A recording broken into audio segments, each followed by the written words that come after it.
Today's video is sponsored by PDS Debt, a company that I truly wish I had known about sooner.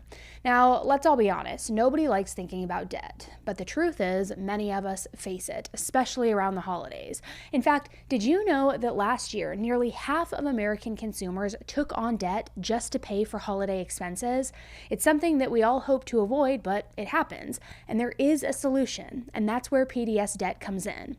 PDS Debt offers customized options for anybody struggling with credit cards, personal loans, collections, or even medical bills. So if you're making monthly payments but your balances just aren't going down, they can help.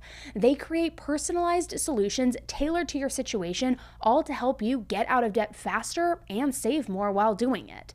And what's great is that everyone with $10,000 or more in eligible debt qualifies, and there's no minimum credit score required. Yes, bad and fair credit are accepted. So if you're feeling overwhelmed, this is a great first step. PDS Debt truly cares about helping you get out of debt, and they're offering a free debt analysis that only takes 30 seconds.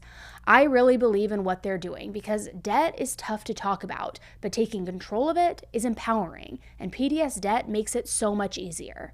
So start planning today. Visit pdsdebt.com/10tolife to get your free debt assessment right now. That's pdsdebt.com/10tolife, and it only takes 30 seconds to get started. Thank you again to PDS Debt for sponsoring today's video and for helping people take a first step towards a brighter financial future. Hey everybody, welcome back to an all-new episode of 10 to Life with me, Annie Elise, where I am breaking down another true crime case for you. Now today's case is about one single mistake that leads to years of harassment, psychological torture, and ultimately a very suspicious and mysterious death. Just imagine being stalked for 7 years with no idea that somebody wants to hurt you. And this case is full of so many twists and turns that you really will be wondering what the truth is, what's really going on here. So we are going to jump right into this very cold and very calculated case.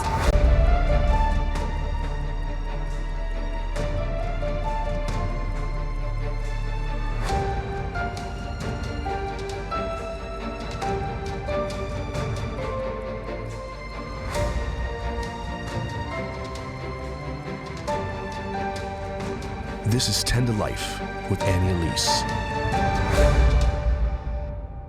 In 1998, 48-year-old Mark Jensen was a husband and father from a sleepy suburb in southern Wisconsin, just north of the Illinois border. Mark had sandy blonde hair, glasses, and blue eyes. He worked as a stockbroker, and he was pretty good at his job, so he was able to make a comfortable living with it. His career also allowed him some flexibility to take off time whenever he wanted to. Since he was really good at what he did and had a great reputation in the financial world, his company would let him have a little more freedom in terms of when he showed up for work or when he left. Not only did he enjoy what he did, but he had a lot of respect from people in the community because of it. Like I said, Mark was a family man. He was married to 40-year-old Julie Jensen. He and Julie had met at Sears in the early 80s when they both worked there. They started dating not long after that and married in the spring of 1984. Julie had wispy, sandy blonde hair that framed her narrow face. They lived in Pleasant Prairie, Wisconsin. It's this cozy little town with about 21,000 people.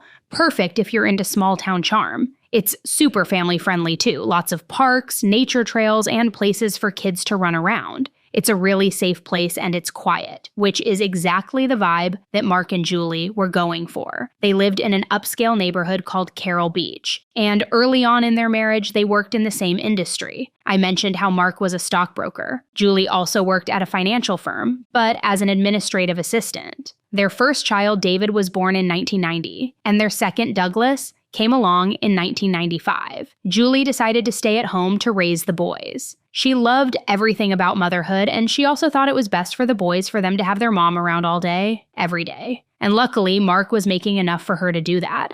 So life was pretty good for them. Mark enjoyed being able to provide for his family, and Julie loved staying home with her boys. Motherhood just clicked for her. Some people need time to get used to taking care of their kids, but not her. It just felt easy and natural. She was a boy mom, which came very naturally to her due to the fact that she grew up as the only girl in a family full of boys. She made her son's Halloween costumes, baked yummy treats for her family, and took a lot of pride in her garden. She was basically like Martha Stewart. She did all the things you expect a stay-at-home mom to do, and she thrived at it. When Julie drove through town, everyone knew it was her because she had a personalized license plate that said, "My 3 Ds," which stood for Daddy, David, and Douglas. I mean, how much more perfect could everything be? But obviously, no one's life is actually perfect. In Mark and Julie's case, they had a huge problem, which began around 1991 and kept being an issue for the next 7 years. Someone was harassing Julie, but she and Mark had no idea who it was.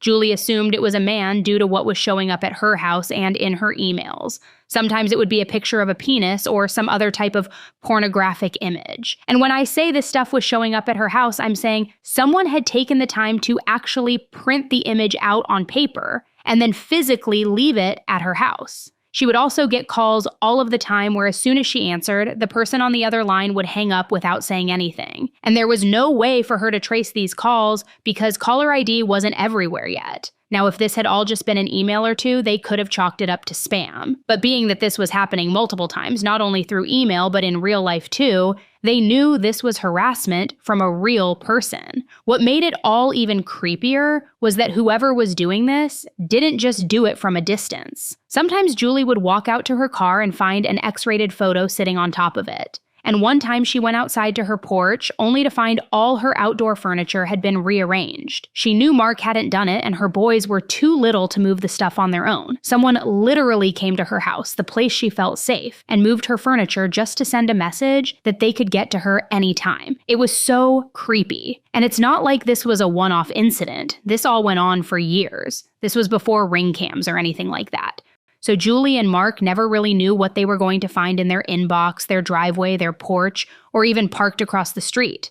Imagine all this is going on in your life. Maybe one day you just casually go outside to play with your kids, only to find a strange vehicle parked across the street. As soon as you see it, it all of a sudden drives away before you can figure out who's driving the car. You'd be pretty disturbed, right? Well, that exact thing happened to Julie multiple times. Julie called the police over and over again to tell them what was going on. But the truth was, they were a pretty small department and didn't really have the resources to help her. For whatever reason, they didn't escalate to a bigger department. They just didn't take her reports very seriously, which also means Julie and Mark weren't very reassured to know they were on the case with how little they could do. Since the police weren't really helping, Julie and Mark did what they could on their own. The police told Julie to keep a log of everything that she or Mark saw, so that's exactly what she did. She filled up pages upon pages of notes as this all went on for years. Then, finally, Julie went to the police and told them she thought she knew who might want to bother her and her husband this way.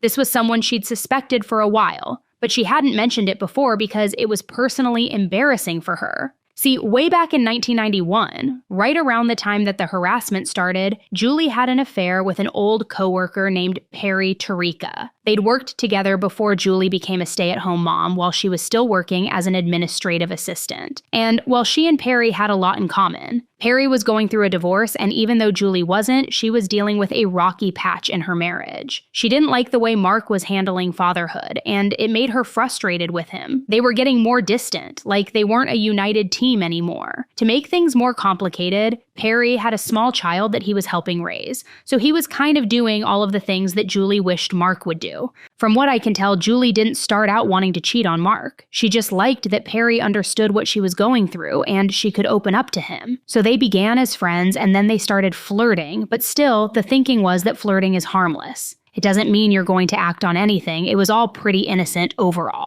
That is, until Julie decided to invite Perry over for dinner one evening in 1991. Mark was out of town for work. Perry happily accepted her invitation. He didn't necessarily think it was going to be anything more than dinner. But after they were done eating, Julie asked him if he wanted to stay over. Perry was surprised that she'd come on to him so directly, especially in her house, but he also didn't say no. By the time it was morning, Julie felt totally consumed with guilt. She told Perry she couldn't continue the affair, and they broke it off right then and there. Perry seemed to understand and respected her wishes, and that was that, or so it seemed at least. Now, I think it's easy to judge Julie for what happened. It's fine to be unhappy in your marriage, but that doesn't make it okay to cheat on your partner. Not at all. But even though she was in the wrong to betray Mark like that, I want to be clear that this affair was really out of character for her. Other than this one incident, she was usually obsessed with Mark and keeping him happy. She was also very busy with the baby, who was still little enough at this time that he needed constant attention.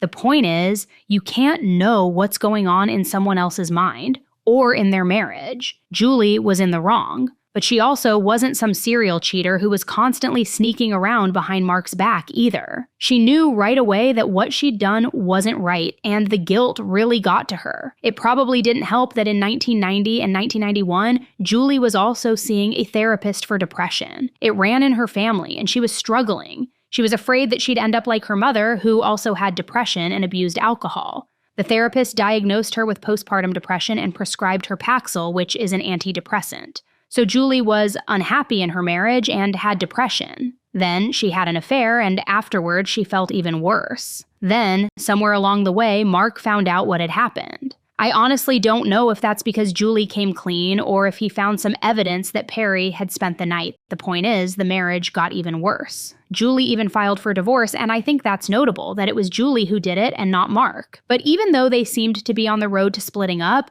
Julie and Mark still wanted to make things work. So they went into couples counseling, and it worked. They patched things up enough that they decided to stay together, and Julie withdrew her filing. It all worked out for the two of them, but Julie couldn't stop thinking that if anyone had a reason to want to hurt her and Mark, it was Perry. Maybe he was angry that their affair didn't go any further. Maybe he wanted Julie to leave Mark for him, and he thought that all of this harassment might put enough strain on their marriage for a divorce to finally go through. She didn't have any proof, but it seemed worth at least explaining all of this background to the police. They opened an investigation, but they weren't any better at finding proof than Julie and Mark had been. When it looked again like the authorities weren't going to be helpful at all, Mark and Julie decided to take matters into their own hands. I mean, they really felt like they had no other choice. Whoever had been bothering them, they'd already come onto their property. Maybe they'd hurt the boys next. So they hired a private investigator. And this person learned way more than the police had. First and foremost, they found out that Perry had moved to North Carolina, which is almost 15 hours away from Wisconsin if you're driving. Given the timing of how often the harasser had shown up, there just wasn't any realistic way that Perry could have been behind it. I mean, it was possible that he was doing these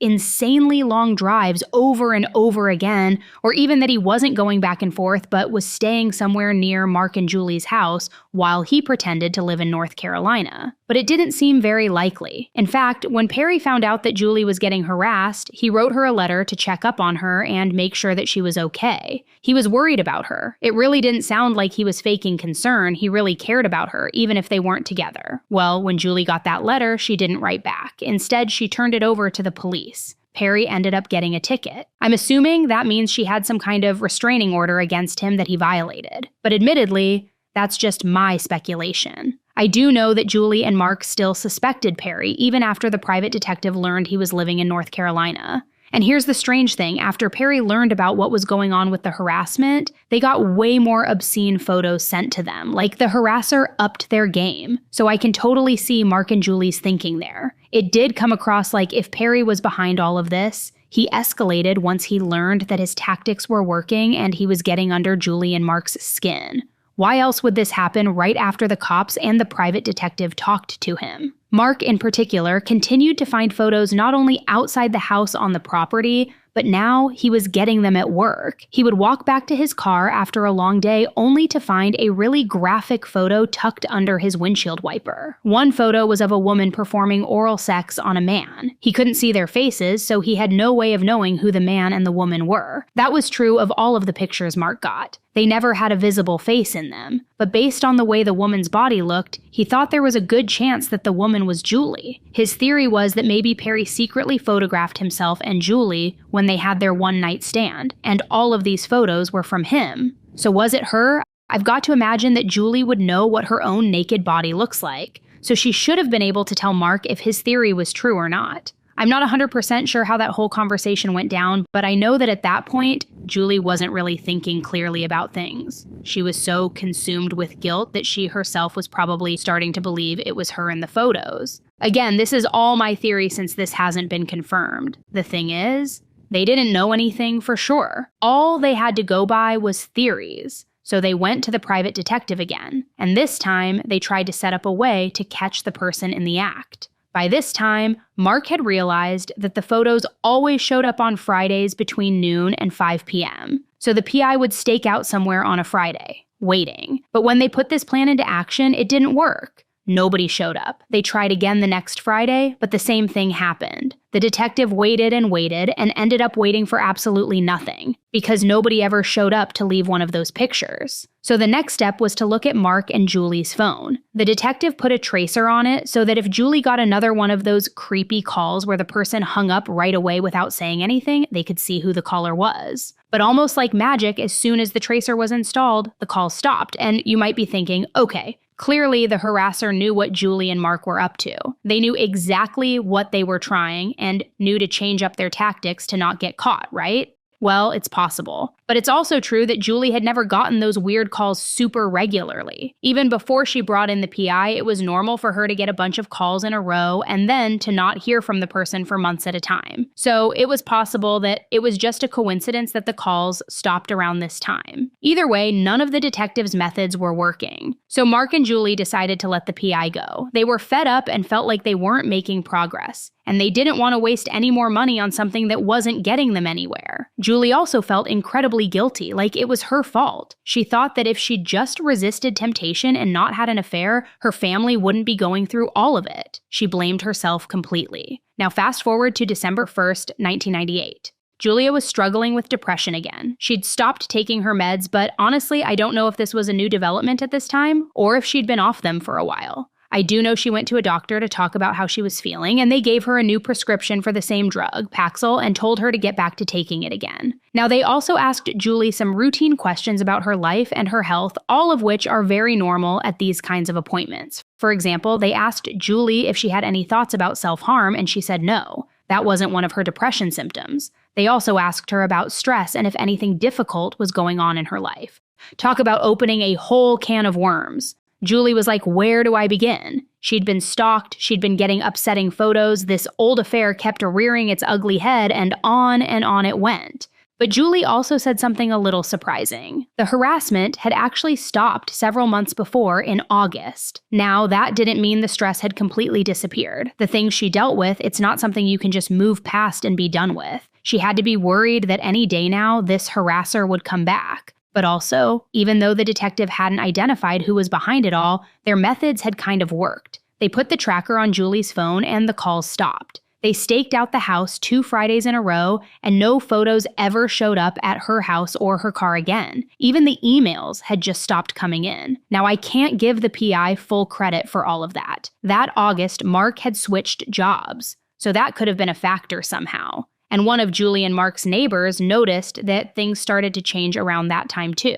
This change also had to do with Mark. See, Mark and Julie usually like to play outside with the boys all of the time. Or if the kids weren't outside, the two of them would go out to do yard work together. Basically, everyone in the neighborhood was used to seeing Mark and Julie out in public, being sweet and loving with one another. But beginning in August, Mark seemed a lot colder toward Julie when they were out together. He even made these weird comments saying she was a bad mom or a bad influence on her kids, again, outside in public where the neighbors could hear. It came across as really cruel. And it also made no sense. You'd think they'd be extra loving around this time. The harassment had stopped. It had been 7 years since the affair had ended. This was the perfect time, a time when they could just be happy and enjoy each other's company without all these other issues to work through. But instead, Mark seemed to be more upset with Julie than he'd ever been. Maybe all of the stress of what they'd gone through was finally taking its toll on them. I don't know. Either way, Julie was absolutely miserable. And on top of all that, that same day she went to the doctor about being depressed. She was starting to feel physically sick, but she didn't think much about it.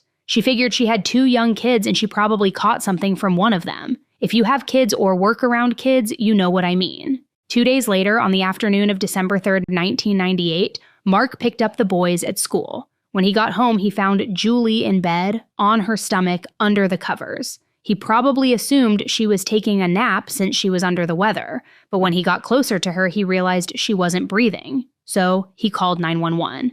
When the EMTs and the police arrived, Mark was really upset. He took them to his and Julie's bedroom, where Julie was lying unresponsive under the covers. It was clear that Julie had been dead for a while. There was no resuscitating her. But something really stood out as weird. Her arm was tucked under her body. I mean, picture that, face down with her arm under her body. It's not a comfortable way to lay. It's not what she would have done if she'd just laid down for a nap and then died of some illness.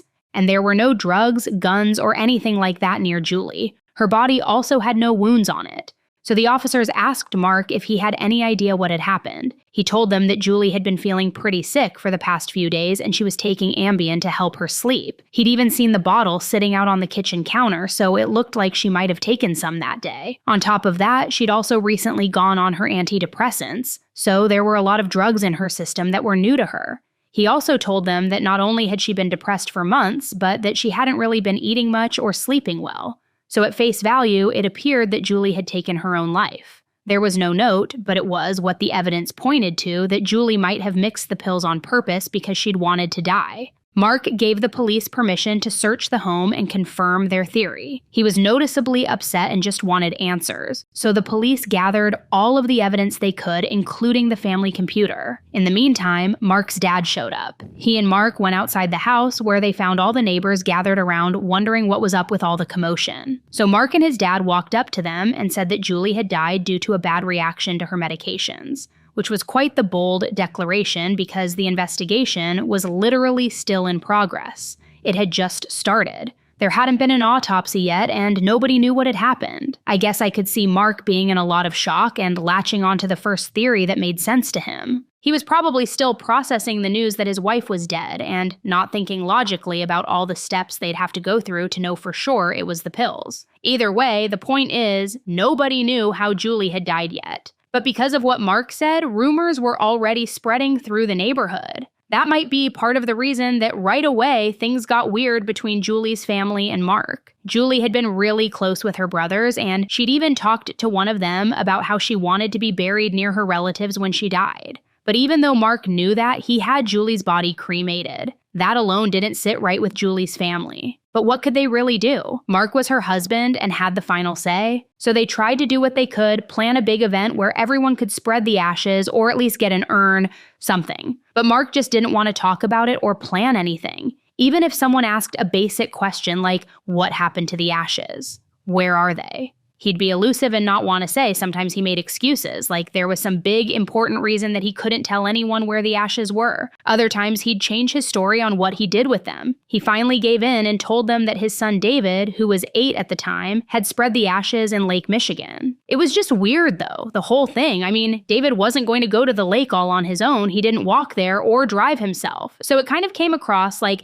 Mark had just shut the family out of all of his plans for Julie's remains. And for no good reason. Then things got even weirder because after a month, her toxicology report came back clean. So she didn't die of an overdose, she didn't have anything in her system at all. The autopsy also showed that Julie's nose was bent, like she'd been pushed into something really hard. Around this time, the police department found what had been on Julie and Mark's computer, which I should clarify, even though it was the family's computer, Mark was the main person who used it the most. He loved his computer. A lot of the time, he'd come home from work and just go to the computer room for hours. Anyway, it turned out Mark had been sending some pretty scandalous emails to one of his coworkers, Kelly Labonte. She was an assistant at his company, but not in the same office. They worked in different cities. She was in St. Louis, and he was at an office in Wisconsin. But in the past couple of months, Mark had needed to visit St. Louis a couple of times on work trips. And during those trips, he'd met Kelly, gotten to know her, and then began having an affair. The affair had begun in August, right when the threatening photos stopped showing up at Julie and Mark's house. And as if that isn't all scandalous enough, Kelly was newly married. She started seeing Mark pretty much right after her wedding. So that bombshell alone was pretty big. But that wasn't all that the police found on the computer. They also saw some disturbing internet searches on there, like drug interactions with poisons, including antifreeze. And as we all know, antifreeze is one of those things that's incredibly dangerous even though it's readily available to anyone. If someone drinks it, at first they might just feel a little tipsy, kind of like having a few glasses of wine. But that's where it gets really scary, because it might not feel like you're dying, but that's exactly what's happening. A person could drink a little antifreeze without even realizing it. And if they swallow enough of it, they will die. As soon as the police saw that Google search, they tested Julie's blood again, but this time they specifically checked for the presence of antifreeze, which they hadn't been testing for the first time around. Sure enough, the results came back and there were traces of antifreeze in her blood. Not huge amounts, just traces. Here's why that's important. If Julie really had taken her own life, you'd expect her to drink a whole lot of antifreeze all at once. Why risk the chance that she took less than a fatal amount? If there were just traces in her blood, just these small amounts, that wasn't consistent with suicide. And the police also didn't think that Julie had somehow swallowed this antifreeze by accident. For one, there wasn't any in the house. It wasn't something they kept around in a place where it might somehow get into her food. Add in the fact that Mark had been Googling antifreeze poisoning, let's just say it didn't look good for him. Especially because he didn't just Google it, he or someone else who had access to his computer had searched for ethylene glycol poisoning the same morning Julie died, and then deleted the search history right afterward, like they didn't want anyone to see what they'd been looking up. The boys were too young to use the computer, and Julie, according to Mark, was bedridden and couldn't move. Not to mention what I said before, that Mark was the main person who used the computer. Now, it's not like this all came out right immediately after Julie died. It took time for the toxicology results to come in. It took time to review the computer. 4 months went by after Julie's death, and then Mark decided to pay a visit to the police station with his son David to see if there were any updates on the case. So the detective said, actually, while you're here, would you mind heading to the back to chat with us? And Mark had no problem doing so. Well, we need to find out what happened here. Oh, I did not do anything to hurt her.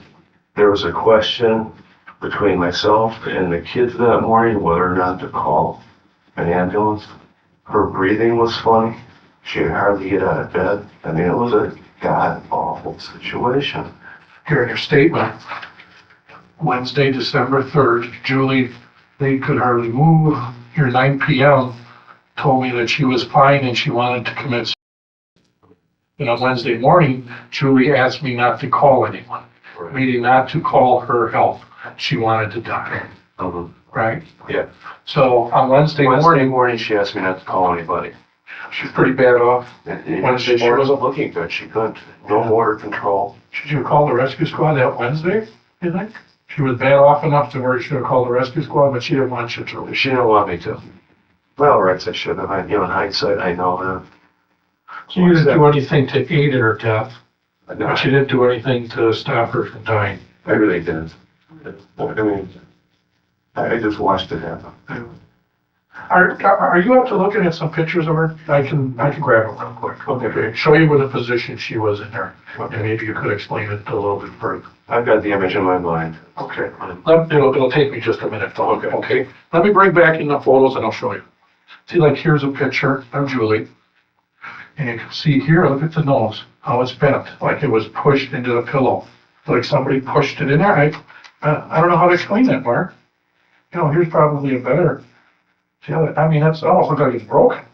Mm-hmm. I have Dr. Chambliss's report right here, which says it's basically an asphyxia death. She's suffocated.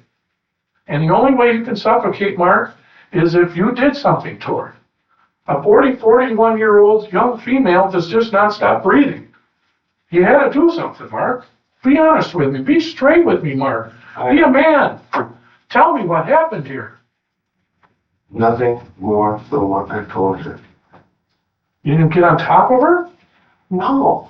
Well, the evidence suggests is that there was a pillow over her head. But you recall, you saw the nose, same as I did. I got pictures of it. Right. Okay? You saw the nose and put a pillow over her head. No. No. No. Mark, how did she stop breathing, Mark? Be straight with me. Be honest. When I found her, Mark, you had to do something. I did not fall. How can I Honestly, how can you I explain didn't. this? I don't know. I don't know. Well, let's get back here to Julie. I mean, here, we'll look at where you're sitting from my position here, Mark. Mm-hmm. Okay. One, we have a marriage that was not good. Right. Okay, that was not good. You basically has a girlfriend at this point, the one that you were seeing before Julie. Okay, I talked to some of Julie's friends, and they said she was divorced was mentioned. Some of this other stuff. You guys were not having a good marriage. Okay, I never. she contacts us a couple days before, and she leaves us this letter. Okay, then all of a sudden, boom, she turns up dead. I'm not making this up. This is true evidence. And here we have Julie Jensen telling me that if she dies, you're the person that did it. If anything happens to me, he would be my first suspect.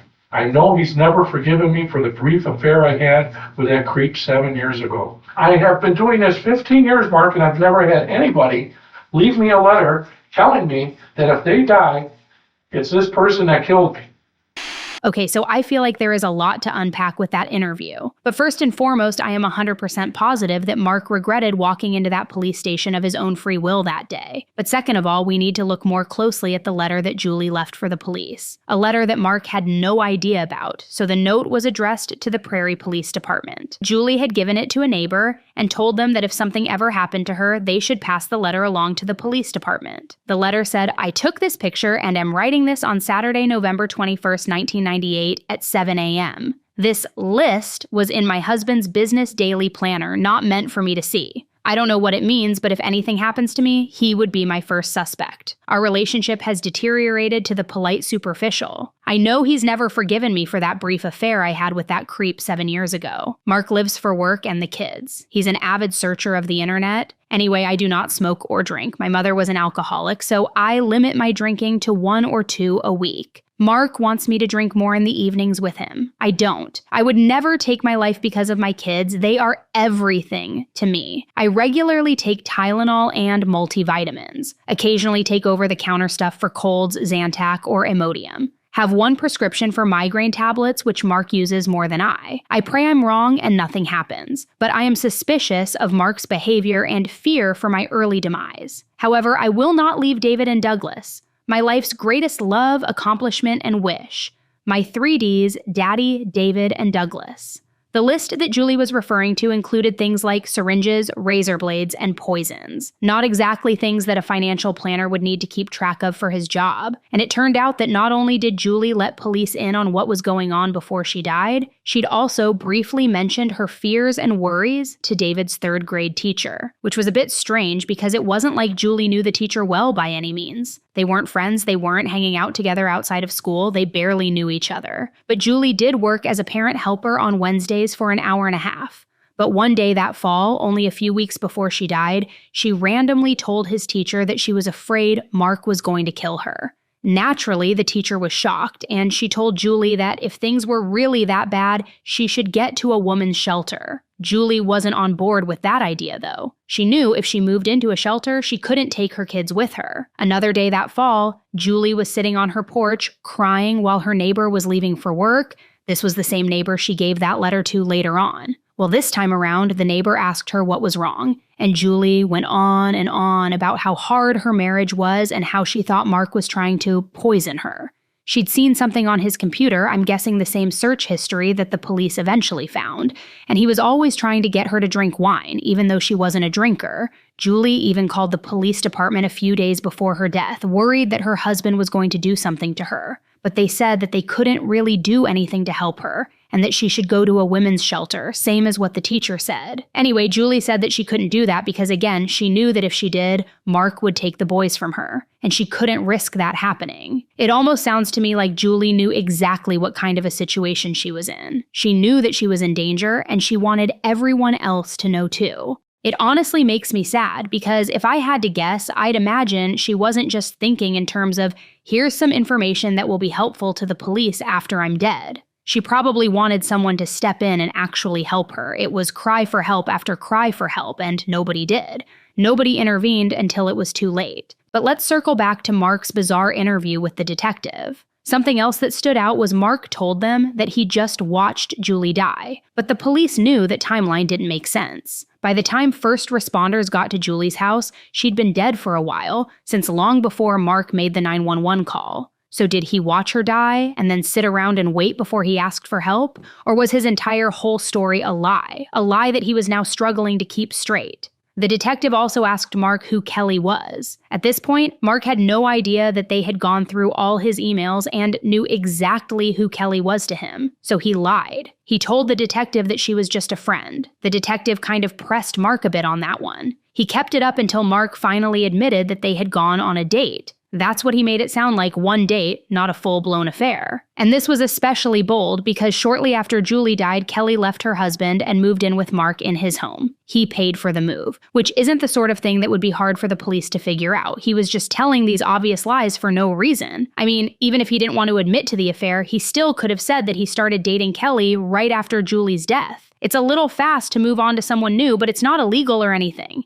He was basically pretending that his live-in girlfriend was nothing to him. And the only excuse I can think of for him to say something like this is that he didn't want the police to know he'd moved on. He wanted to trick the investigators into thinking he actually cared about Julie a lot more than he actually did. Here's another example. The police knew that Mark threw out all of Julie's stuff just a few days after she died. On top of all of that, the detective really grilled Mark about Julie's letter, but Mark said he didn't know anything about it, and I'll give him credit. I do believe that. I believe Julie kept that letter hidden because she didn't trust him and didn't want him to know how much she'd figured out. So there was this long back and forth. The police asked Mark all of the hard questions, and he denied, until he finally gave in and confessed to something big. Not that he'd killed Julie or anything like that, but still, it was a shocker. Mark said that he'd been screwing with Julie's head. He wasn't the original harasser who'd been sending those photos, but he did keep some of the ones he'd received. He had them tucked away somewhere. And whenever he was angry at Julie and wanted to really stick it to her, he'd put one of the photos on display somewhere in the house for her to find and see. Truly, my jaw dropped when I saw this. I cannot imagine being that cruel and hateful to someone. Seriously, if you hate your spouse that much to where you get pleasure out of psychologically tormenting them,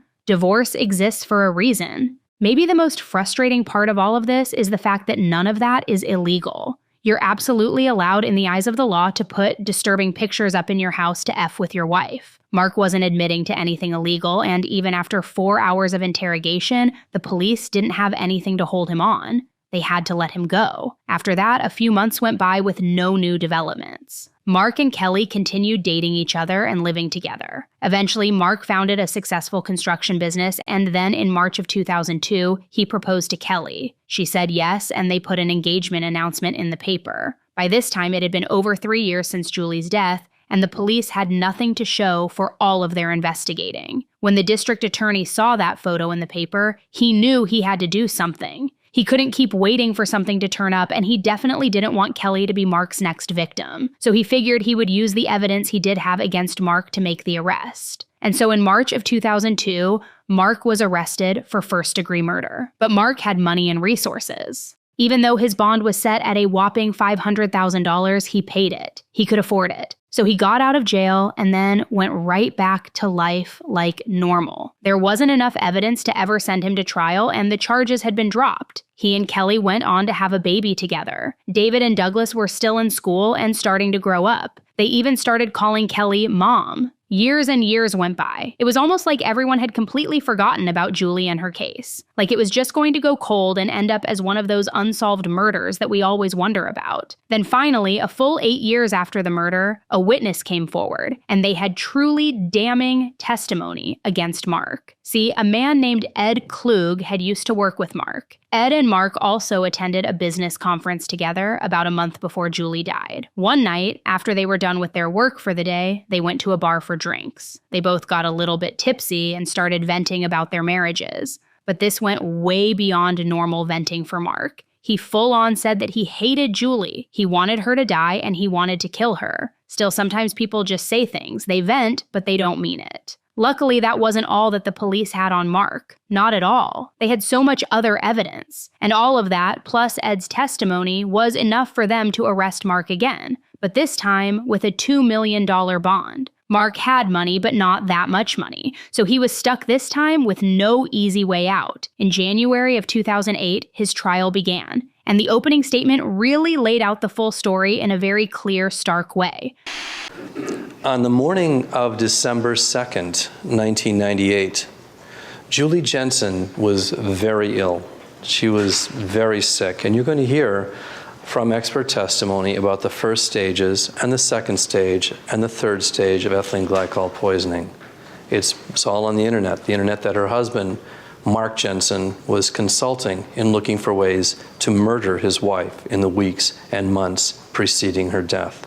So, at the time on December 2nd, 1998, as Julie Jensen lay in her bed, suffering, desperately ill, her husband, Mark Jensen, knew exactly why she was sick, why she was ill, why she was suffering. As he lay next to her that night in the marital bed on the evening of December 3rd, 1998, as she was gasping breath, raspy, barely able to breathe, Mark Jensen lay there next to her, knowing what she was going through because he'd read all about it on the internet in the months preceding her death. But Julie Jensen didn't know that on the morning of December 2nd, 1998. And even though she was desperately ill, even though she was terribly sick, she was happy. She was happier than she'd been in a long time. And you might wonder, why was Julie Jensen happy on this morning of December 2nd, 1998, when she was laying there unknowingly dying? Well, even though she was terribly sick, even though she was physically uncomfortable and in some measure of agony, Julie was finally happy because her husband was finally showing her what she'd wanted all along. Julie viewed herself as a loving mother and as a loving wife, and all she wanted was some attention from her husband. She wanted her husband to love her and to care about her. And over the preceding several weeks and few months, she really wasn't getting any of that from her husband. He was being critical and cold, and in fact, she even thought that he was trying to poison her.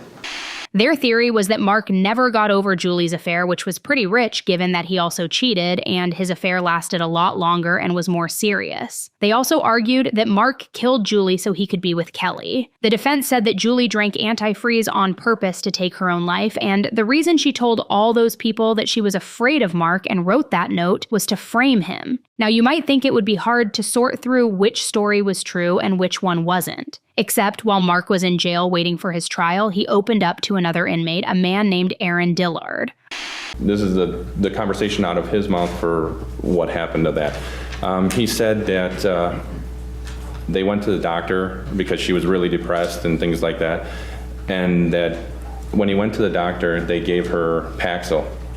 And then they came home, she took the medication, and at that point is when he said that she got loopy because she took Benadryl, Paxil, and then I think it was the Librium at that time. And that she got real loopy and this and that, and she wanted to lay down. She was real tired, so he gave her juice to drink, and that was when he told me at that point it was mixed with the antifreeze. Did he tell you how much antifreeze and how much juice? No, not exactly the amounts. He didn't go into detail about that. Did he tell you what happened next then? By the way, when he said that to you, how did you respond? I was just loud. I was just like, that's the point where a lot of things changed. What do you mean? Well, at that point, I decided it was a way out. You're hearing about a confession to a murder. Yeah. And you thought you might use that. Yes. So you started paying careful attention? Yes, that's when I started paying a little bit more attention to everything. According to Aaron, Mark told him that on the morning that Julie died, she was really sick. Her boys were worried about her, so Mark told them that if she was still this bad when they got home from school, he would get her help. As the afternoon went on, Julie didn't actually get any better, and since Mark didn't want to actually take her to a doctor, he rolled her over onto her back and smothered her with a pillow. Now, I should mention that Aaron was a known con man. That's why he was in jail. But he had no way to know about Julie's nose being squished. And it seemed a little odd that he'd make up that detail about Mark smothering Julie if he didn't know her nose had been bent. So I'll let you decide if Aaron was credible or not. And here is another big piece of the puzzle that was potentially solved. Again, this will depend on if you believe Aaron or not. But he told the jury that Mark had told him exactly what he had done to Julie prior to smothering her to death. exactly what he had done to make his wife and the mother of his children so sick and delirious that she had become bedridden. Mark allegedly confessed to Aaron that he laced Julie's juice with antifreeze and drugged her. By that, I'm assuming he meant the sleeping pills and antidepressants. And that again sort of checks out because we know that Julie wasn't a drinker. Aaron could have easily told the jury that Mark had told him he slipped the antifreeze in her wine or something, but he specifically said juice, which was more in line with what Julie would have been drinking on a regular basis. The trial went on for 7 weeks, and the jury took a few days to come to their decision. It's my understanding that you have reached a verdict. Is that correct? Yes. We, the jury, find the defendant, Mark D. Jensen, guilty of intentional homicide of the first degree as charged in the information.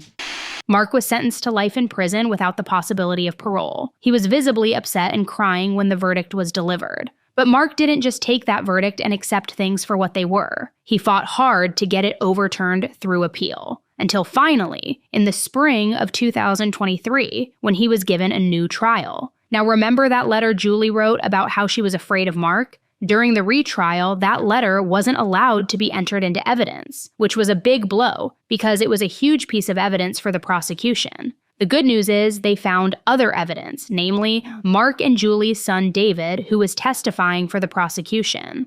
Mark seemed genuinely happy to see David, as if his son wasn't about to give a statement that could end with him sentenced to prison. He was saying hello to him while David was up on stand. David basically just talked about what a good mom Julie was. He talked about how one time she washed his mouth out with soap, but otherwise, she was loving. He also told a story that was very similar to what Aaron said in the first trial, that Julie was really sick on the morning that she died, and Mark promised the boys that he'd take her to the doctor if she wasn't better by that afternoon. Someone else took the stand to testify against Mark, another inmate who Mark confided in back in 2007. His name was David Thompson. At one point before his first trial, Mark had told David that he was nervous about his coworker Ed testifying against him. So David told Mark that for $1,000 he could take care of Ed for him and make it so he was temporarily detained during the trial. I'm not entirely sure what Mark thought would happen, that Ed would somehow be unable to make it to trial. But then wouldn't he just talk once he was able to make it? I'm not sure, but Mark did basically tell David to do whatever he had to in order to make it happen.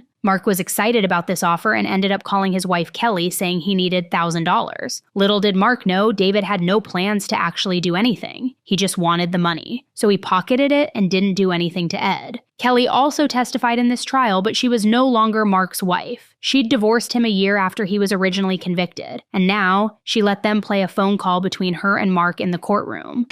It was nothing but a freaking headache, 20 hours a day for you, and you spent no time with us, ever. Right, and that's what you find is focus issue here. That was what it was. I worked my tail.